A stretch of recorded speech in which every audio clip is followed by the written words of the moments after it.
Halo semuanya, kami dari MTSN 27 Jakarta yang beranggotakan Konita Safianisa Zahra dan Jovita Arkla Al-Asmi.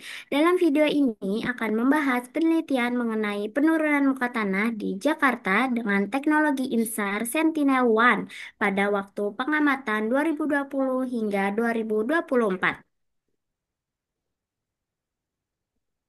Jakarta menghadapi ancaman serius berupa penurunan muka tanah yang telah berlangsung lama. Dampaknya adalah banjir rob, kerusakan infrastruktur, hingga ancaman terhadap jutaan penduduk. Adapun penyebab utamanya ialah eksploitasi air tanah dan pembebanan infrastruktur.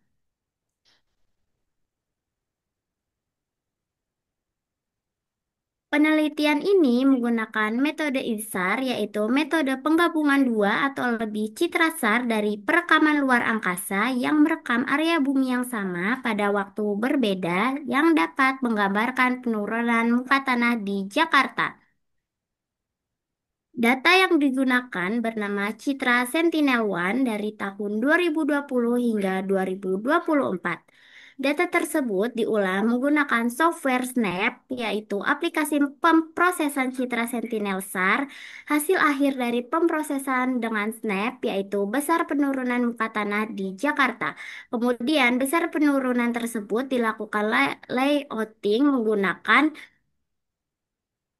software QGIS, yaitu software geospasial untuk menghasilkan luaran akhir berupa peta penurunan muka tanah di Jakarta.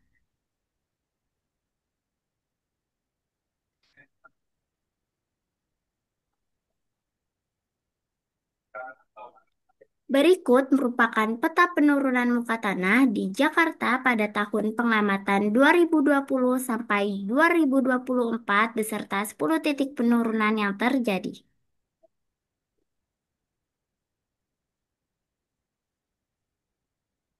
Wilayah Jakarta Utara menjadi wilayah paling kritis yang mengalami penurunan. Di Muara Angke, penurunan mencapai 100 mm per tahun.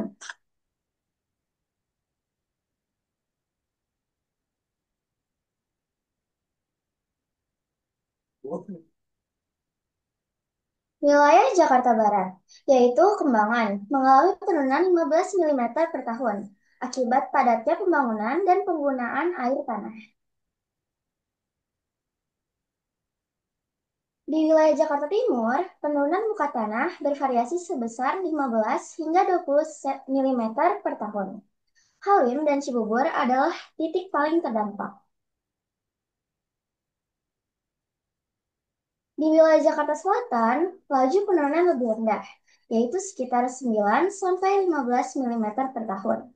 Namun, laju tersebut tetap beresiko pada kawasan padat penduduk di wilayah ini. Sementara itu, wilayah Jakarta Pusat terlihat tidak mengalami penurunan muka tanah. Jakarta Pusat menjadi satu-satunya wilayah di Provinsi Jakarta yang tidak mengalami penurunan. Kesimpulannya, Jakarta mengalami penurunan serius dengan Jakarta Utara menjadi wilayah paling kritis. Diperlukan pembatasan penggunaan air tanah, tata ruang adaptif, penguatan infrastruktur, serta monitoring secara berkala.